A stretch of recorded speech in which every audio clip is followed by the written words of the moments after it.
Howdy, folks, and welcome to Tiny Tent Show, episode number 3, in which we bring you everything from Irish frame drums to llamas on the loose. It's true. Stay tuned. You know, above all, we want these little recordings to bring you some respite and some enjoyment. But if you have the opportunity, and you can, please swing by www.bigtop.org, where you will find all the information you'd ever need about the tent, about the performances upcoming and scheduled, and also, frankly, a way to donate and to support the tent, a way to, if you will, pitch in to keep the tent pitched. So if you get a chance to stop by there, we'd appreciate that. In the meantime, we're going to kick things off with our dear friend Severin Behn, who, it would appear, has picked up his grand piano and parked it on the porch. So Severin, this performance that Severin does, I love it because of the ease of it and the beauty of it. But what I really love is that just when you've settled into the groove of it, he does this little run up and down the keyboard that is the very personification of the phrase tickling the ivories. Take it away, Sev.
Ain't misbehaving. Thanks, Severin. Not that you can really do a lot of misbehaving when you're quarantined in your house with a piano. We move on now to Nori Schwenzfeier and her fiddle. You may have seen Nori in one of the Big Top's many house shows, and it's a treat to hear her now front and center in her very own private concert hall, right there in front of the stairs. Take it away, Nori.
And now, thanks to technology, Nori is joined by yet another canvas campaigner, our very own Stevie Mateer.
Nori and Stevie, everyone. Man, if that don't warm you up, you ain't warmable.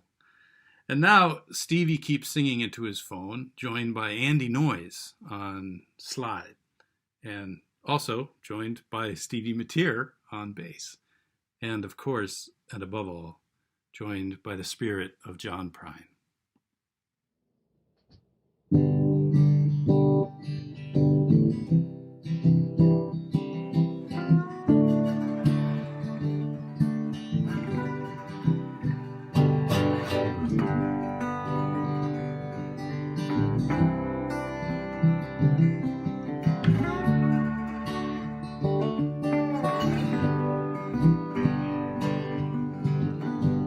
Come home late and you come home early.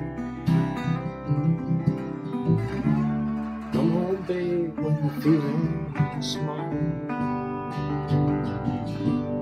Come home straight, you come home curly. Sometimes you don't come home at all. What in the world has come over you? What in heaven's name have you done?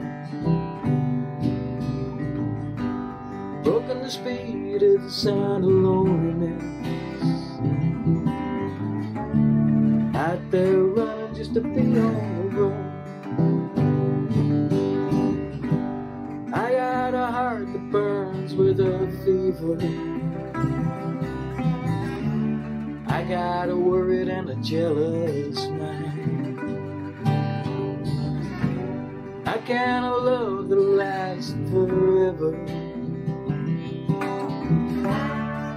Get left so far behind. What in the world has come over me? What in heaven's name have you done? Broken the speed of the sound of loneliness. Out there running just to be on the run.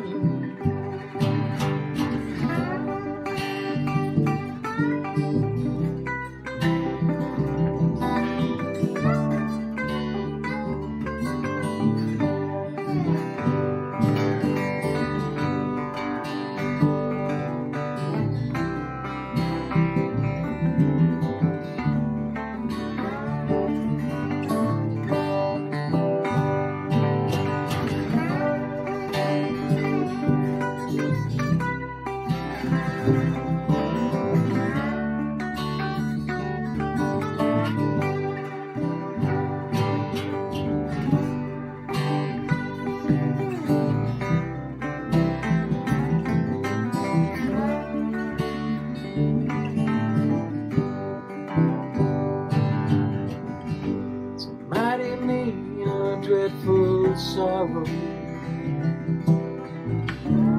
cross that evil line today.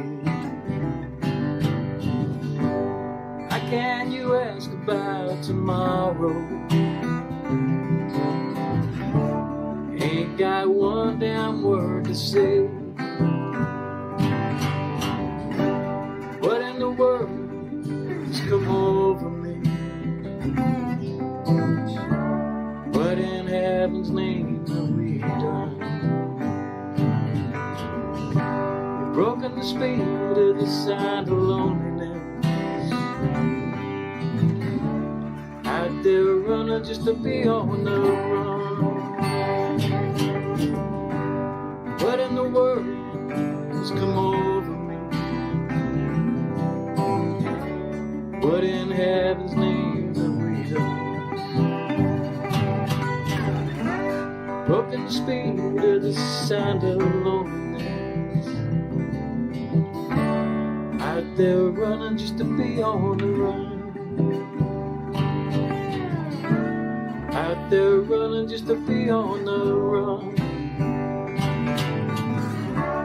Out there running just to be on the run.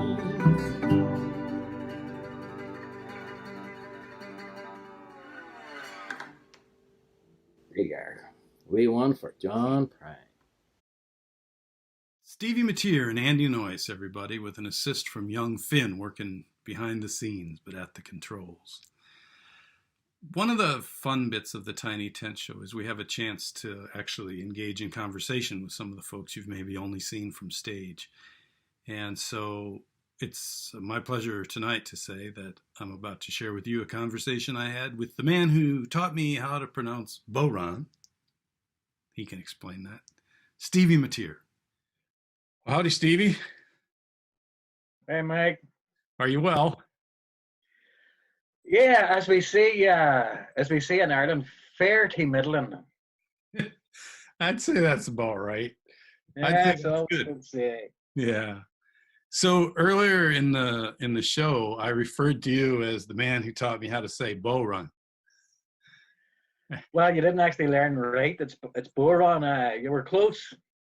We'll keep working on it.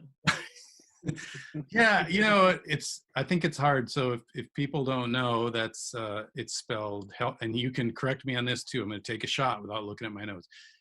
Bodhran. Yeah, that's exactly right. My understanding, and I'm not an Irish speaker. Right. I'm definitely not an Irish speaker.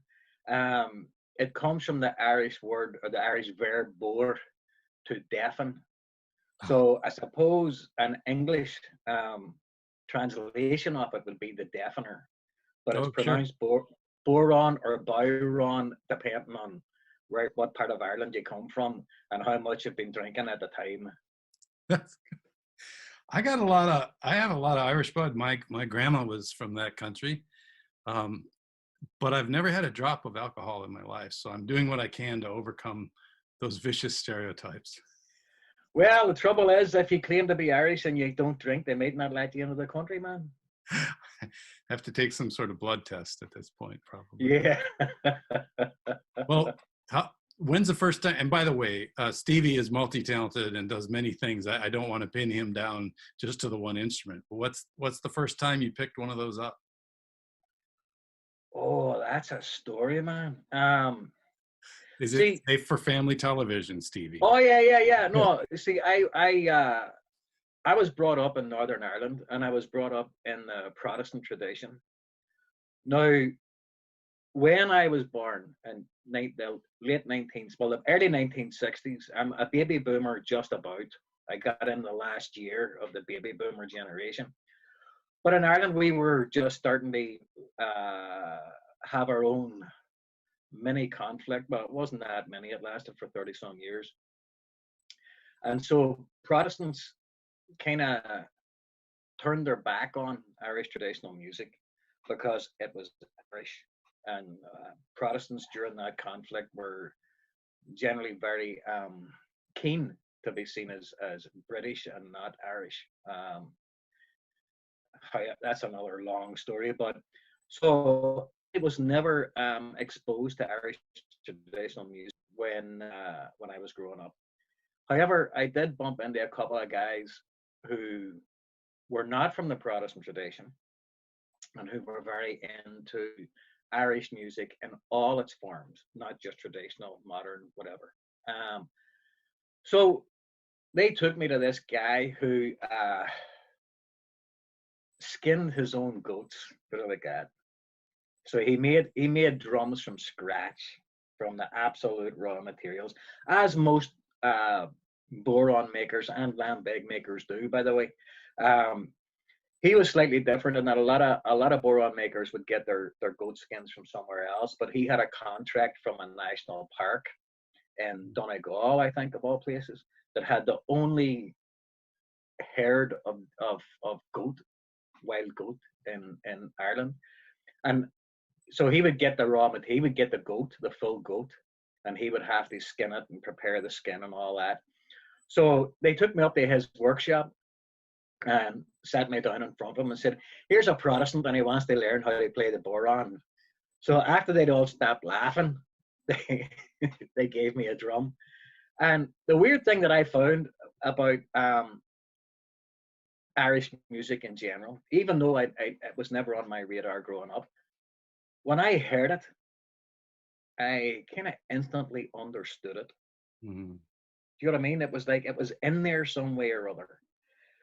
And so that was the first time I actually picked up a Bodhran, but I didn't really play it until probably 4 or 5 years later when we joined when I helped put together a band called Different Drums of Ireland. Mhm. And the whole point of that was using the drum particularly as a symbol of each community. So the Bodhran symbolized the Irish community, and another big drum, which we'll not go into, symbolized the Protestant one. Mhm. That And because I'm a kind of, go ahead, sorry. no, please continue. Oh, so because I'm a ordinary kind of guy, I decided that I was going to play the Bodhran first. So I did, and that was where really I started to play the drum at. I've been playing it from 1992 when we started to pick it up and I started to learn it. And it took me probably 3 or 4 days to learn how to actually play the thing. And I don't mean play it properly. I mean, at least just get a rhythm out of it. The following 20 years taught me how to play it. And is the one we see in the videos, is that the original? That's the second drum I had. The first drum I have is I still have the shell, but it was made out of a greyhound skin. Yeah, right. You know, what happened was it was the same guy that I originally went to get the drums, and we went down there to look at his workshop to pick up drums for the whole band. So I walked around. He says there was a whole pile of drums laying about the workshop. He says pick up a drum and find the one that speaks to you. So a lot of them were brand new, and lying down in the corner was this little old beat up thing that had all paintings on it and just stuff like that. I picked it up and I thought, oh, this is the one. This is the one. Turns out it was the guy's own drum, right? The guy who made it. It was his drum that he would take to play. So about an hour of intense negotiations went on. Everything that he said, that's my drum. I said, well, make me one that sounds like that. You'll never get another drum that sounds like that. That's made out of greyhound skin. He says, all right then. This is the drum I want. So anyway, cut a long story slightly shorter. I went away with that drum. So that was the first drum I bought or I had, which was a drum that was made from a dog called Prince. So I used to introduce it as the drum formerly known as Prince. And this one I have now is the second one that I ever really bought. So this one is it's really well played in. It's the thing about those kind of drums is they get better the more you play them. Mm-hmm. You know, I find a lot of people come up to me in sessions and stuff and say, "Oh, I've got a drum. You gotta let me," you know, and it'll be a drum that they've had hanging on the wall for 10 years, and it sounds terrible because it's not getting played. You need to get the oil because they're actual animal skin. The more you play it, the more oil from your skin goes into the drum, and the more you hit it on one side, it smooths out the skin. So that's when you get the real tone coming from the drum. And what I found out, going back to that very first drum, was the reason that I liked it the best is because that drum had already been played in. It sounded way better than anything else. The drums that he had wanted us to pick were brand new, and they sounded terrible. So that was, you know, I didn't know, that was just, it was luck rather than judgment. So that's what happens with those drums, and they're marvelous drums. You've got all sorts of sound, and then people think it's just a drum that you hit, but you know, I can get pretty much apart from cymbals, all the sounds of a drum kit in that one drum. They're great. Well, I think people got more than their money's worth already out of this session, Stevie. I know. And see, you know, we have a saying in Ireland, never use one word when 50 will do. Well, and I also love the idea of getting, you know, that you had more luck than judgment. I'd say that that's not the worst way to get through life, actually. My brother and I always joke, there's a guy on the radio who he tries to tell you how to live, and sometimes he's right. But he says, he has a phrase, he goes, don't try to outwork stupid. And my brother and I always go, but that's the only thing I got going for me. Yeah. Yeah, I hear you, man. And yeah, there's a lot of luck. Sometimes it's better to be lucky than good. Yeah. I think the last thing I would just say is, so watching you play what is apparently your second drum, I just loved all the stickers on it, and not just the stickers, but the wear on the stickers, because you see that with guitar cases, and you know, and it's a living history of the places that you've played and the travels. But it also occurred to me that some of us are getting to the age where we should be covered in those stickers, because it's the only thing holding the instrument together. Right. And the thing for me with that drum is that, you know, when I see pictures of, you know, people usually take pictures of us a lot when we were touring all over the world. So when I see pictures of that drum, I know the time period that those pictures were taken by the amount of stickers that were on the drum. And I could nearly tell you where every sticker came from that's on that drum. And it was never meant to look like that. It just was one of those things that happened over time. I think it started off with a kid. I started off with my son. He gave me stickers and I put them on the drum, and then little by little it just encroached. Yeah. And now when I play it at Big Top, they don't like it because it looks ugly. So they put like black material around the outsides to make it look a little more civilized. We share that then, because I have behind me in this little closet, I have a guitar case that has 2 stickers on it, and they're of a little storybook character, a pig, and they were put there by my little toddler daughter one day as I was leaving to go out on one of my little mini tours, and she just turned teenager, and those stickers are still on there. And yeah, just to be able to look down at that sticker when you're far from home and take you right back. Yeah, it's a lovely history. Yeah, my son now is he's nearly 17, and I think he put those stickers on there when he was like 2 or 3. Yeah, you know. Actually, he was one of the guys that video that where you're talking about with a Bodhran. He actually helped me edit it and put the thing together. He's a real video guy. Finn is his name. I couldn't have really done it without him. Yeah, I mentioned that in one of the transitions, that he was behind the scenes but at the controls. Yeah. That'd be exactly where he likes to be. Behind the scenes and at the controls would be right. And I can tell you for a fact, you are not the only person involved in this little project who has gone and found one of their young offspring and said, how does this work? Yeah. You know, they're digital natives. We're not. We're learning it as a second language. Yeah, that's a great way of putting it. I always tell people I'm not a Luddite. I welcome this stuff, and it's allowing us to do things that we never dreamed possible.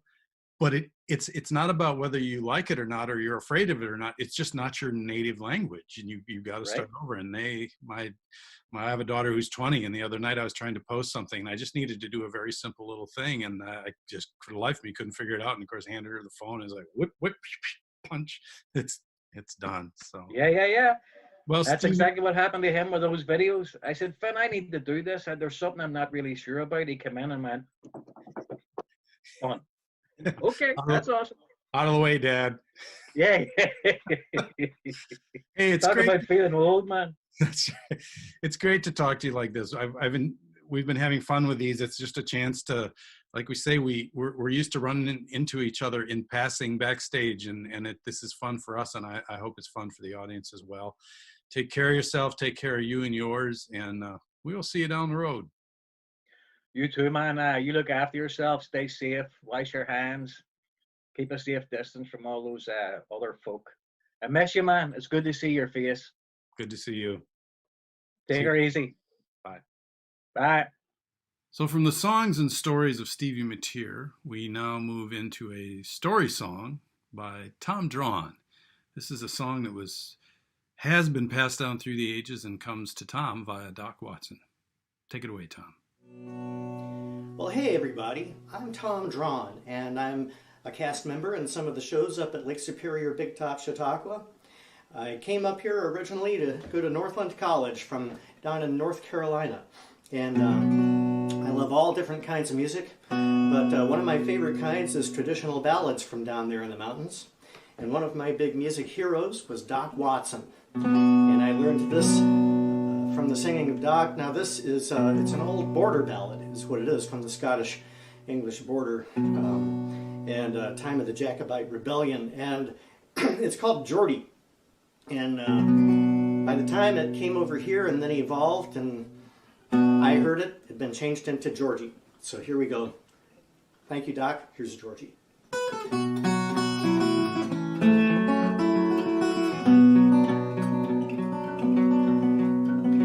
As I come over Yander's Hill one misty morning early, I heard some fair young maiden say, Lord, spare me the life of Georgie. Go saddle me up my milk-white steed and bridle him so gaily. Then I'll ride away to the King's High Court and plead for the life of Georgie. She rode all day and she rode all night until she was wet and weary. Then combing back her long yellow hair, she pled for the life of Georgie. She pulled out a purse all filled with gold, just like you've never seen many. And she said, young lawyers, fee yourselves and plead for the life of Georgie. But Georgie rode up and he pled for himself, says, I never murdered any, but I stole 16 of the king's best steeds and sold them in a many. Then the oldest lawyer at the bar says, George, I'm sorry for you, for your own confession condemns you to die. May the Lord have mercy upon you.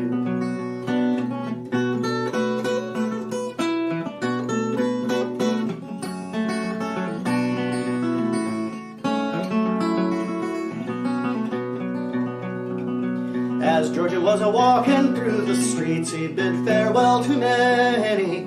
Then he bid farewell to his own true love, which grieved him worse than any. And if I was over on Yander's Hill, where it kisses I've had plenty, with my sword and my pistol by my side, I'd fight for the life of Georgie.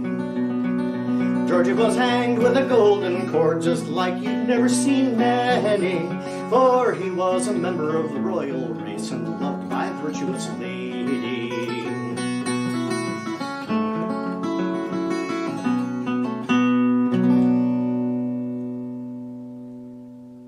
That's Georgie.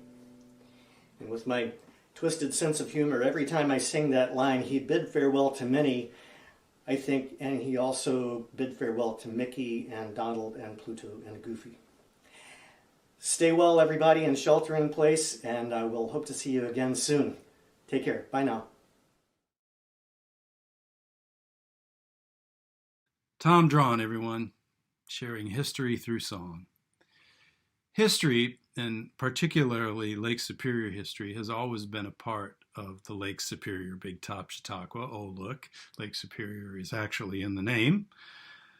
And it's appropriate then that our next guest should sing to us from the very shores of Lake Superior. He's been an integral part of the Big Top forever now. Please welcome, from beside that big, beautiful lake, Jack Gunderson. Well, good morning, everyone. This is Jack Gunderson here down by the shore of Lake Superior, which I come every morning to and watch the sunrise. I'd like to do a song for you. That's one of my favorites, sung by the wonderful Bryn Terfel. It's a poem by, I believe it was John Masefield. It's a song called The Sea Fever. I must go down to the seas again, to the lonely sea in the sky. And all I ask is a tall ship and a star to steer her by.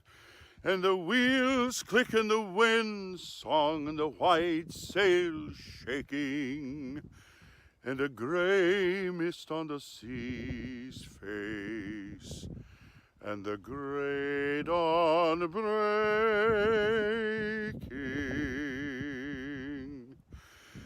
I must go down to the seas again, for the call of the running tide is a wild call and a clear call that may not be denied.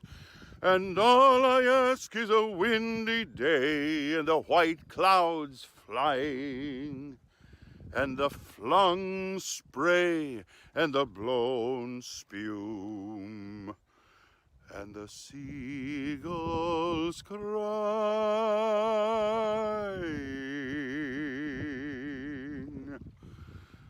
I must go down to the seas again for the vagrant gypsy life, to the gulls' way and the whales' way and the winds like a whetted knife.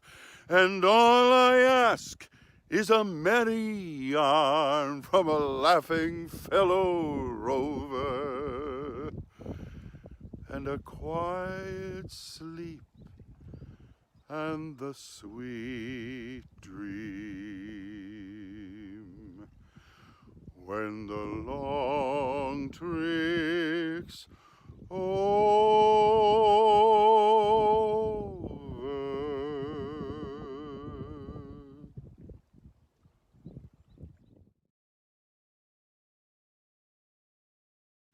Jack Gunderson, singing from the very source.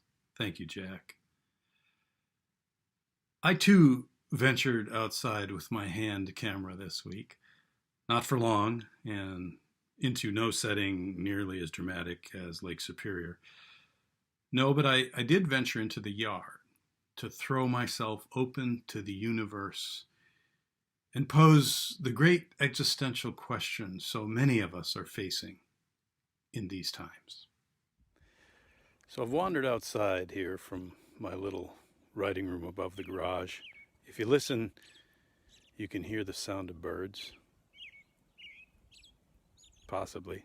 I can hear them. The sun is striking my face. You can see beautiful blue sky and white puffy clouds behind me. But I'm faced with a dilemma. It is April 16th or 17th. It's hard to remember these days. I just know we're about halfway through April. There are robins all over the yard. They're singing. Sunlight, sky. But my dilemma is, I live in Wisconsin. Should I take it off?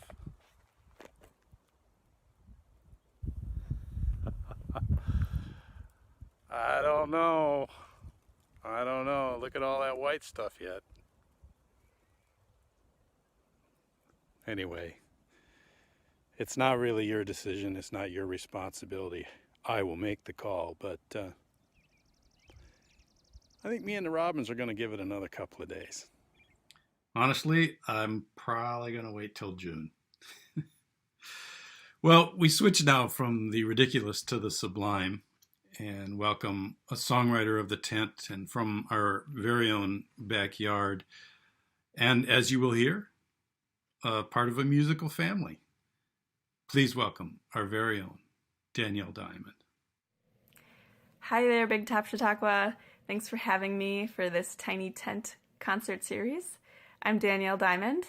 I'm super pumped to share an original song with you guys. This song is called Ready, and I wrote it 5 years ago for my very soon-to-be husband.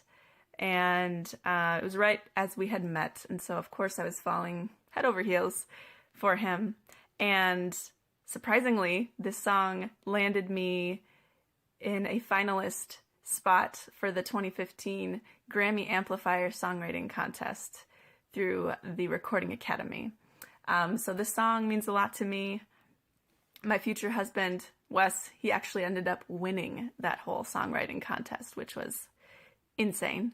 That's a whole different story. But anyway, this is my song called Ready.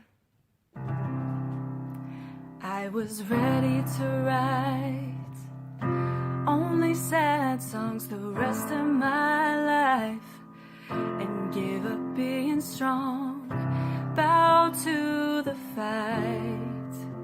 I was ready. I was ready to live life on my own. How was I supposed to know you would be here so suddenly? Ooh, nothing could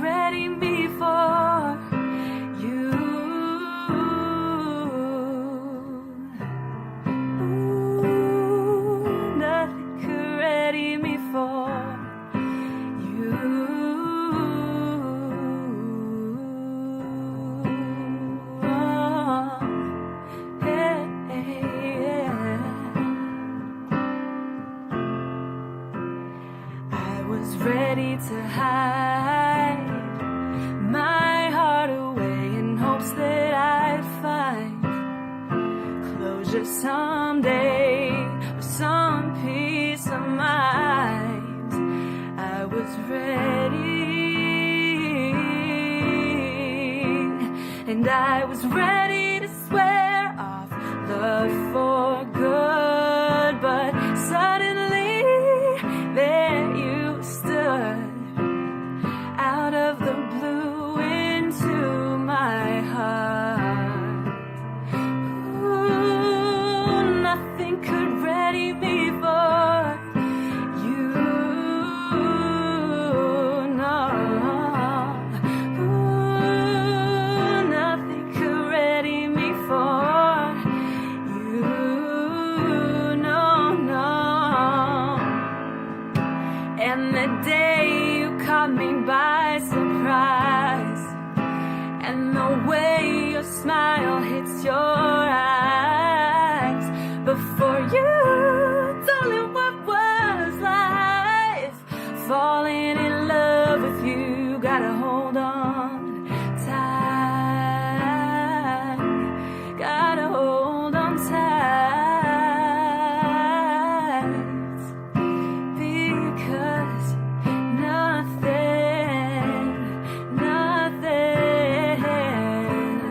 because nothing could ready me for you, nothing could ready me for you, oh no, you, nothing could ready me for, nothing could ready me for, nothing could ready me for you, oh, nothing could ready me, nothing could ready me, oh, nothing could ready me for you,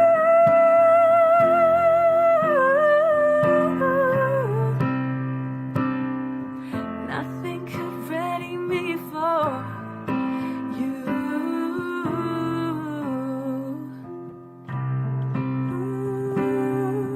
nothing could ready me for you.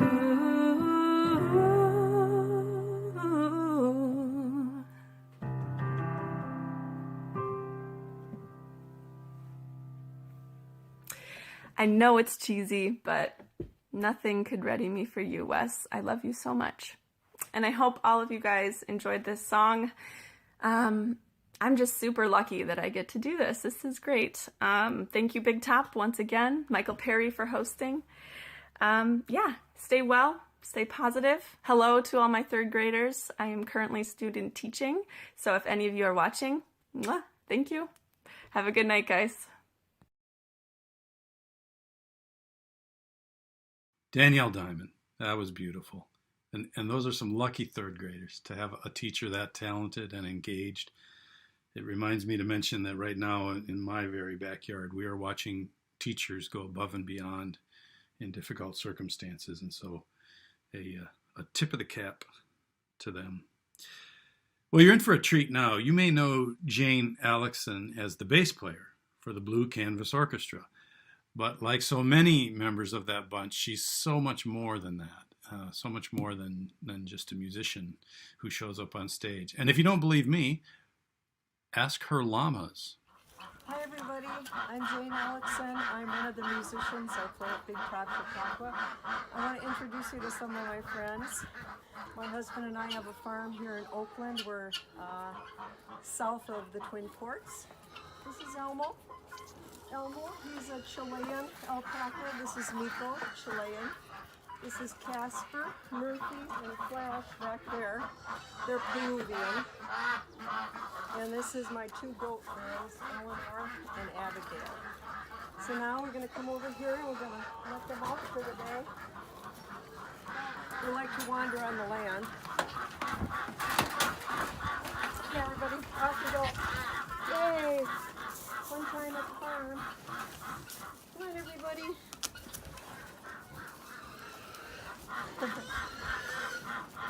Now I'm going to go over here and really start the party. You can hear the pigs in the background. This is all my ducks, my guinea hens, and my chickens. Hey, everybody. Hey, everybody, come on out.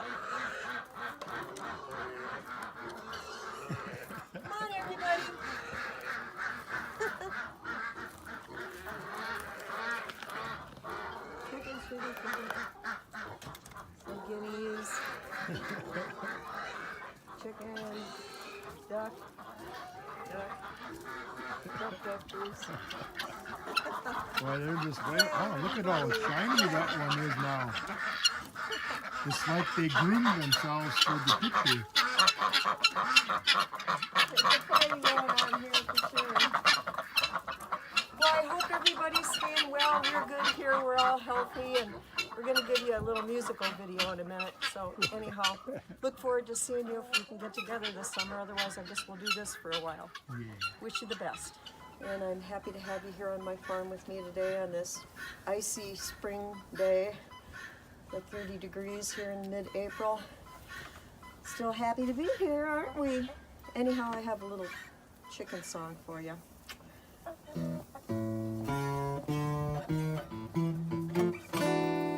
I got a little red rooster, too lazy to crow for a day.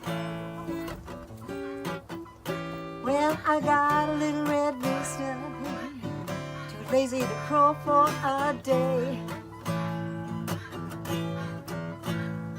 He keeps everything in the farmyard upset in every way.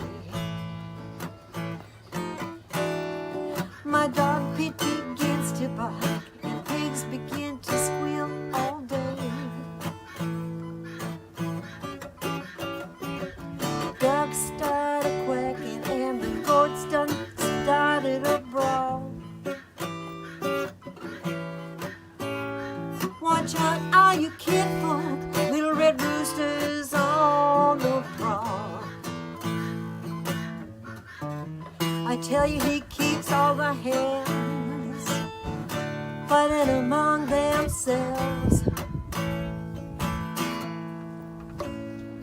He keeps all the hens, yeah, fighting among themselves. He don't want no hen in the barnyard laying eggs for nobody else. No, no, no. Play it, Chiggy.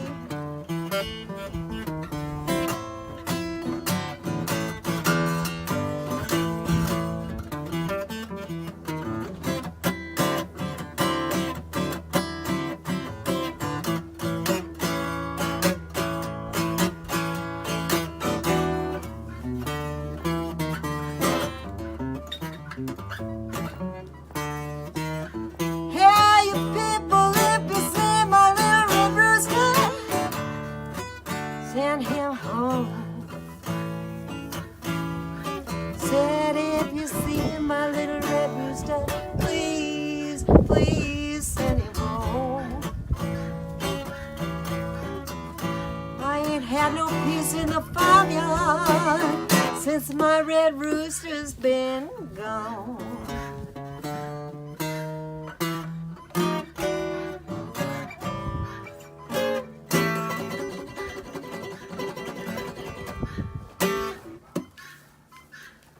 Jane Aleckson, her music and her menagerie.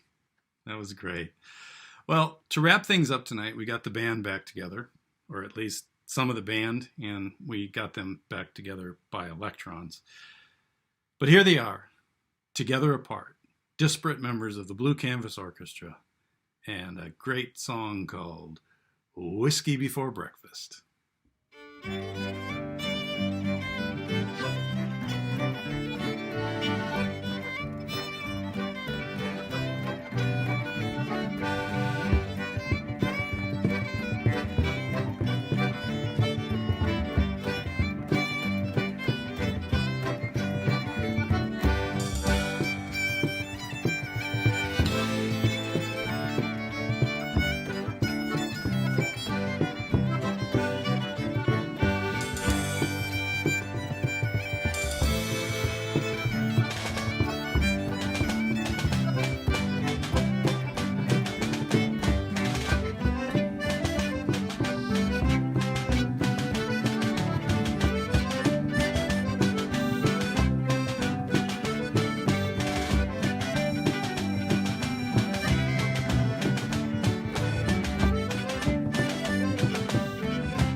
Pumpkins in the pie and the goose goes high.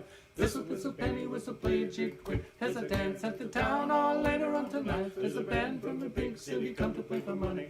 You ever hear them play? You ought to hear them play. They got a banjo, a flute, and a fiddle in the middle. There's whiskey in the jar and there's beer in the keg. Oh, it looks like rain, no work tomorrow anyway. Cancel with your suit and your new brown shoes. The ladies will be waiting for a man who can dance. I'm about to pick you up, we'll take the motor car. We ought to leave soon, be in town a little early. Have dinner at the hotel before the dance. Take a bath, get a shave and a shoe shine.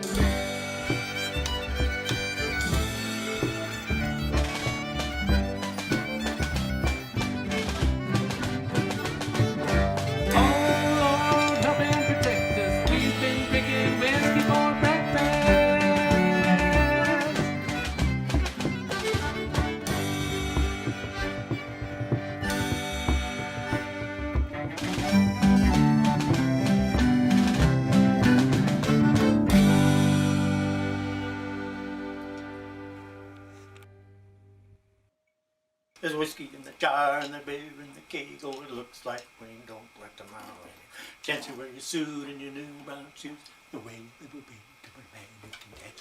If I had to pick you up, we'll take the motor car. We ought to leave soon, be in town a little early. Have dinner in the hotel before the dance. Take a bath, take a save and the shoe shine. Well, that does it for Tiny Tent Show episode number 3. Thank you so much for tuning in. Again, if you can, swing by www.bigtop.org and pitch in to help keep the tent pitched. Other than that, rather than say goodbye, I'll just say what we always say around these parts. Well, I suppose.